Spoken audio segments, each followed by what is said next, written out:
Hello everyone. Today I want to talk to you about two animals. Over here we've got a cat, and here we've got a whale. And these animals are quite different. When you look at a cat and you look at a whale, it's not very many things that are the same, right? The cat lives, up here on land, maybe even at your house. And a whale's down in the ocean. The cat's really small, the whale's really big. They're so different, right?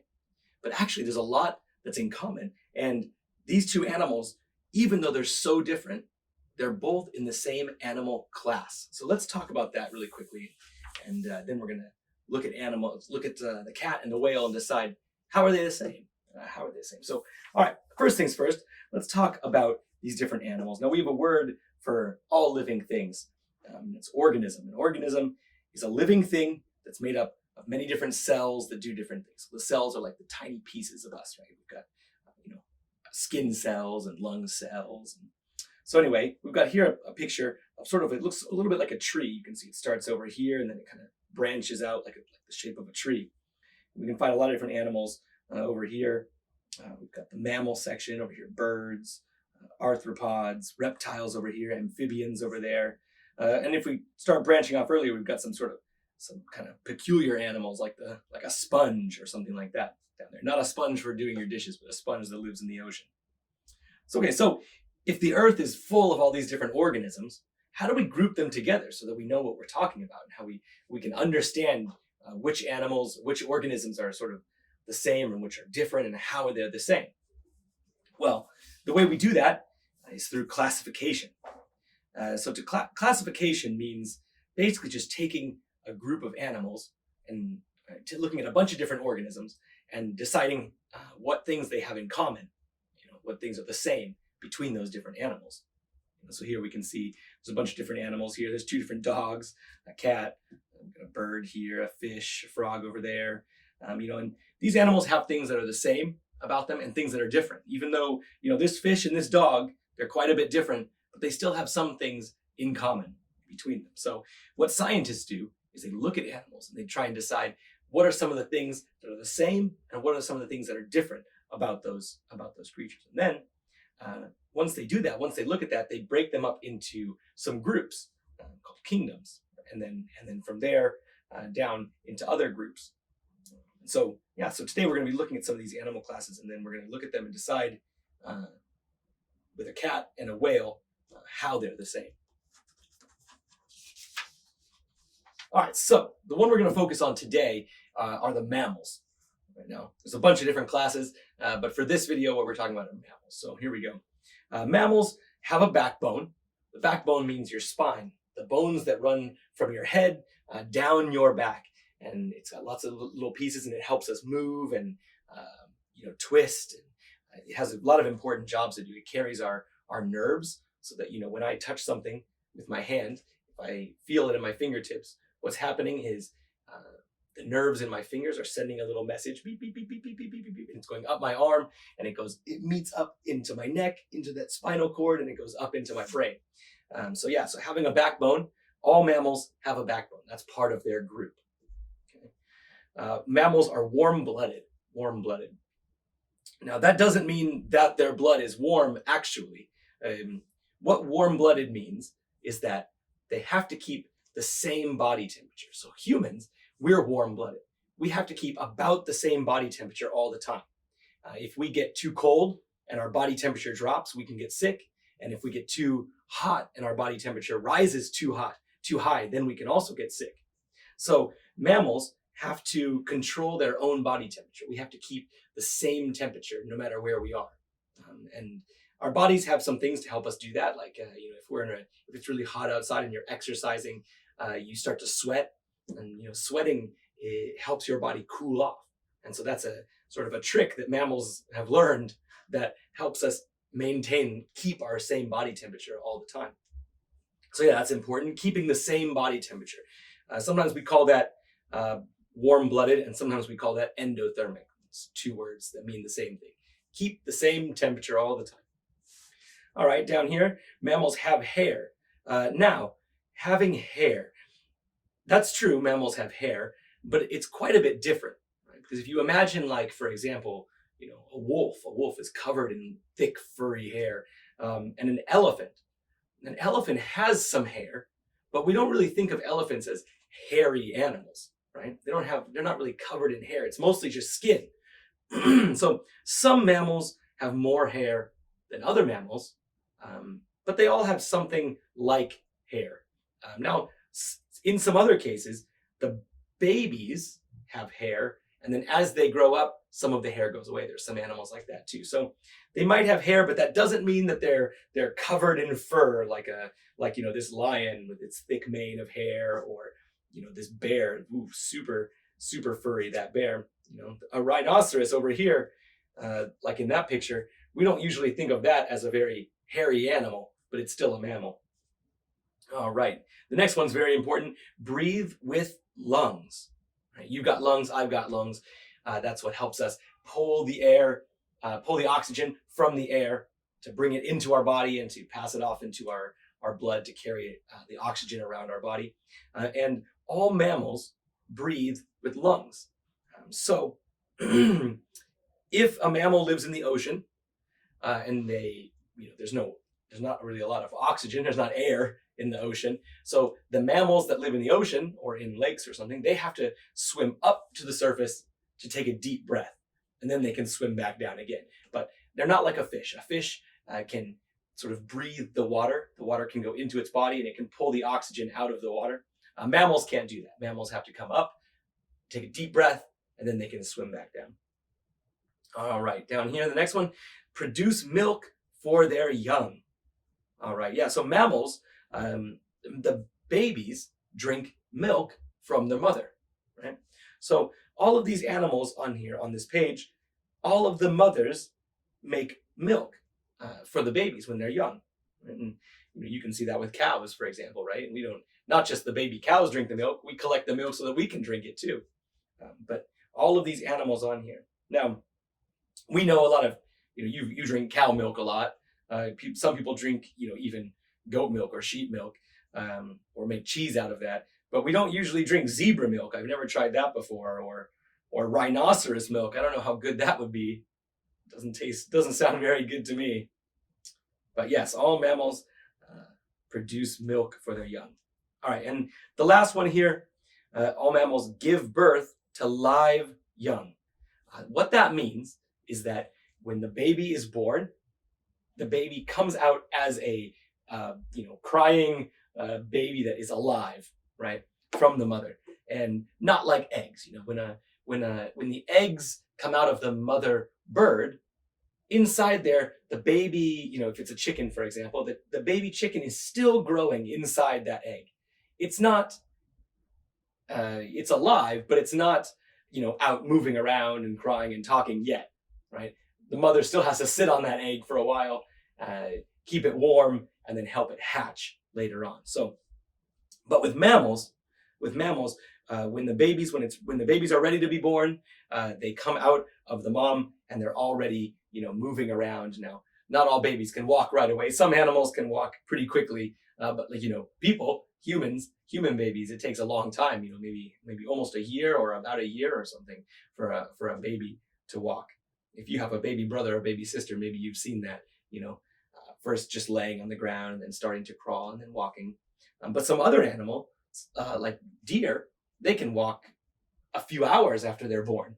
It's not very good walking, a little bit wiggly and wobbly, but they can do that. So, the animals are different. Their behaviors are different. How they grow is different, but they all sort of follow these same rules.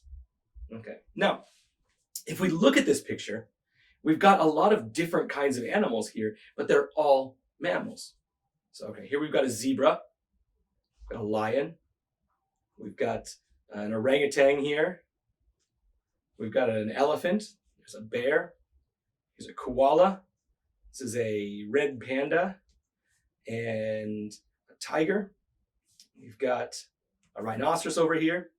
And of course, there's many, many more. There aren't any dogs or cats. Oh, I guess there's a tiger on there, but not any house cats or dogs on here. Of course, there's many, many more mammals, including humans. We're mammals too. We have all of these same rules. We have a backbone. We're warm-blooded. We have to keep our same body temperature. We have hair. We breathe with lungs. we produce milk. Mothers produce milk for their babies, and mothers give birth to live babies, right? So we fit all of those rules too, which is why we are mammals also. We could put I could draw a little picture of Mr. Gregor over here next to one of these animals. Maybe not next to the tiger. That might be dangerous. I love elephants, so maybe I would put myself over here next to the elephant. So, okay. All right, but you can see all of these animals are so different. Now, even though they're all mammals, they're so different. Look at the difference between a panda down here, this red panda, and the elephant. Right? They look different. This one has huge ears. This one has smaller ears. This one has a little black nose. The elephant has a long trunk. Right? Look at the shape of the faces. The shape of the faces are different on all these animals. Right? Now, there's some things that are the same. Of course, all these animals in this picture have two eyes. All the animals on this picture have legs, but they're different shaped arms, different shaped legs. So why is that? How is it that all these animals are mammals, but they all look so different? Okay, well, if we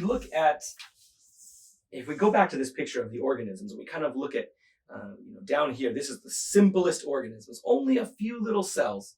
They barely move around, tiny, tiny, tiny. You need a little magnifying glass to look at them, right? And as it goes up here, it gets a little bit more complicated. And over time, right, as living things started to spread out around the earth and to go to different places and to look for food in different areas, they needed to change a little bit. So that way they could do a better job finding food, do a better job, finding things to eat, do a better job making friends, do a better job living in different areas. Right? The earth sometimes changes. There's hot places, there's cold places, there's wet places and dry places. And so because of that, they have to change. We have a special word for that change, and it's here, adaptation. Adaptation is a special skill which helps a plant or an animal survive. Right? Here we've got a picture of a chameleon.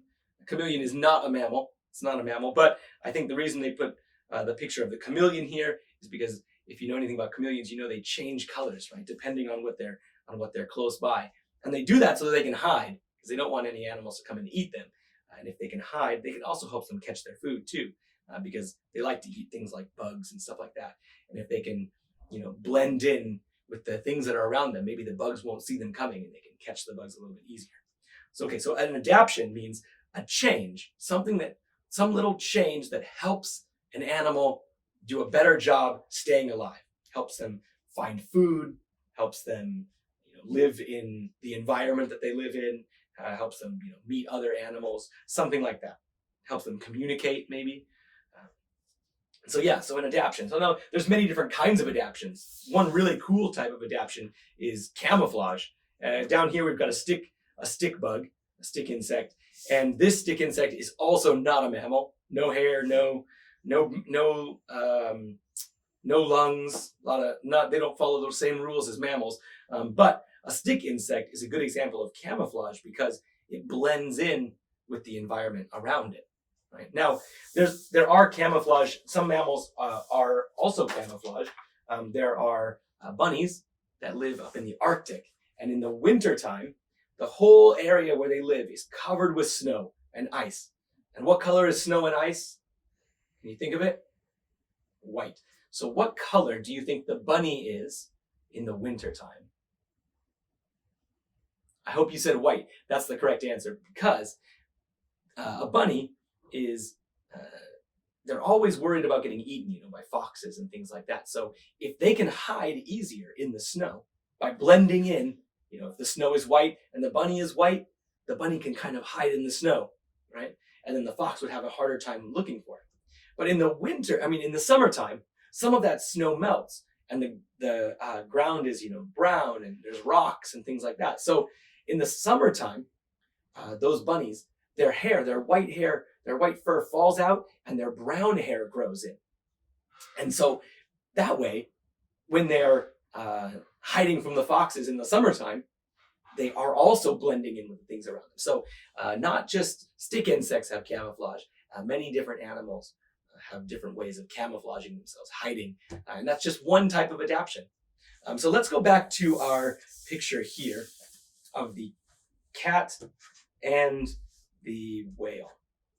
Now, before we talked about how, of course, they look so different. The blue whale is the biggest animal on the earth today, the biggest living animal on the earth today. And a house cat, is quite small. Hold a house cat in your hands like that.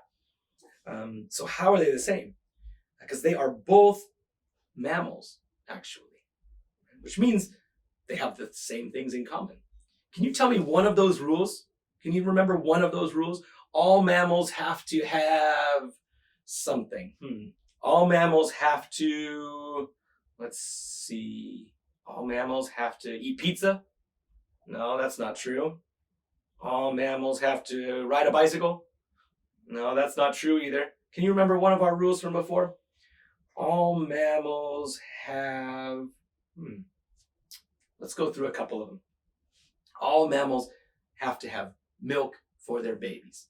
All right, so a baby cat, which is called a kitten, when a baby kitten is born, what does it drink? What kind of food does it eat? It eats milk from its mom. It drinks cat milk from its mom. The same thing with the whale. When the baby whales are born, they drink milk from their mother. Quite strange, but it's the same thing. The baby cats drink milk and the baby whales drink milk. So now, do you think either of these animals lay eggs? I hope you said no. A cat and a whale both give birth to live babies, which means the babies grow inside the mommy's body.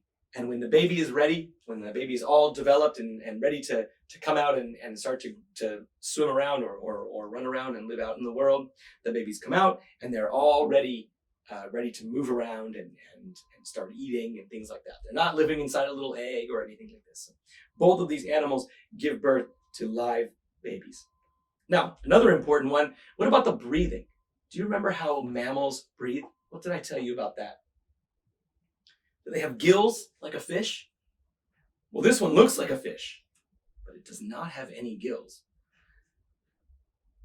Both of these animals, the cat and the whale, both of them breathe with lungs. Now, whale lungs are a lot bigger than cat lungs. They have to be big because that whale is going to swim down deep in the ocean. It's going to stay in the water for a really, really long time. So it has to be able to hold its breath for a really, really, really long time. But both of these animals breathe air with lungs, right? Which is easy for the cat because the cat's always, out here in the air. But for the whale, every time the whale wants to take a breath, it has to swim up to the top of the ocean, stick its head out of the water, take a little breath, and then dive back down. And maybe you've seen videos of whales doing that, breaching, that's what it's called, and they come up to the surface and they take a big splash and dive back down. And sometimes you can see they have a hole on the back of their, sort of the top of their body up here, and they spray water out the top of it. It's quite cool. So both of these animals breathe with lungs. All right, so that's pretty cool, and that's the same between both of them. Now, one of the most important ones, both of these animals have a backbone. Both of these animals have a backbone. It runs right down their back in both of these cases, right? And it's the same thing like our backbone. It helps carry important messages from their body to their brain, and it helps keep their body, straight and strong and help them move and twist. So yeah, there's some important things. Lots of bones. In fact, talking about the bones, I have a picture here to show you of a few different mammals. These are 4 different mammal arms, like sort of an X-ray, so you can just see the bones. And we can see that even though these came from different creatures, we could say, there's some similarities there. Do you know which one is the human arm? So that one? No, that would be pretty funny, right? If we had arms that looked like this. What about that? No, that's not it either. Yep, there it is. That's our human arm, right? You can see up here, this is this bone right there. Down here, we've got 2 bones in this part of our arm. Then we've got a lot of little bones here in our wrist. And then our long finger bones. And you can see with these other animals, this is a cat, this is a whale, and this is a bat. And all four of those animals, even though they're very different, cats live on land, covered in fur, whales live in the ocean, swim with flippers, and bats can fly with wings. Even though the animals are so different, they share a lot of the same things because we're mammals. We share a lot of the same sort of parts to our body. So we can see those bones in a human. These two bones right here are there and there, and in a cat we can see those same two bones. Now they might be a little bit different. The shape might be different. The size might be different, but they're both there. Again, here in the whale, we can see those same two bones are there in the whale. Now, on the whale, they're much, much shorter compared to the rest of the arm, but they're still there. And even here on the bat, we can see those same two bones. Right? If we look at the wrist, all these little wrist bones here that help us move and twist and bend our hand, they're there here. We can see them up here on the cat. We can see them up here on the whale, and right here at the top of the bat. Now, check out our fingers. Very familiar with human fingers. Down here, we can see how those bones that make up our fingers, what they look like on a cat, quite a bit different. And those bones that make up our fingers on a whale, because this is the big whale flipper, like this over here, you can see the big whale flipper sticking out. Those are the same types of bones as in our fingers, but just much longer and more joints, more little like places where it can bend on the way down. And maybe the coolest one in here is the bat. Look at that. It's like the fingers grew out and then became wings. Wouldn't that be interesting if you could grow your fingers out and then fly around with them? So you can see, even though these animals are so different, the human, the cat, the whale, and the bat, even though they're so different, they still share a lot of the same parts because we're from the same class of animals. So, all right, now going back to the whale and a cat, it's hard to imagine that a whale and a cat are similar at all because they look so different. You might think that a whale is closer to a fish because it lives where fishes live and it looks more like a fish with the fins and the tail and the way it moves around and the things that it eats. It seems more like a fish. But actually, if we go back a long time ago, whales, before they looked like this, they used to live on the land, close to the beach. And they would go out into the water to catch fish, and that would be what they would eat. Now, they started to spend so much time in the water that over millions and millions of years, they started to change. Their bodies got better at swimming, and it's an adaptation, right? How they can change. Their bodies got better at swimming. They didn't need fingers so much to hold things. They needed paddles to push the water away, right? So over time, the arms changed into these sort of flipper shapes. Now, they didn't need back legs anymore, right? Because back legs are better for walking on the ground. But if you look at a whale skeleton, the bones inside the whale, you can still see those bones where they used to have legs. Even today, you can see those bones inside. Yeah. So we can see that's how this animal that doesn't seem like it should be in the ocean, right? Mammals, we don't usually think of mammals as being in the ocean. Usually we think of things like cats and dogs and people and monkeys and rabbits and things like that, things that live out here on the land. But that's how a mammal ended up in the ocean. It used to be more like, maybe you could imagine it kind of like a dog or something. It's not a dog, but something kind of like that, something with four legs, walking around looking for food, teeth, sharp teeth like that. And just over time, the way that it would get its food was from the ocean, and so it had to adapt. All right. So I hope you learned today how a cat and a whale, even though they're so different, they're both mammals, and so they both have a lot of things in common. All right. I think that's so cool because they look so different. You might not guess that they're the same thing. Okay. Well, thanks for watching this video, and I'll see you next time.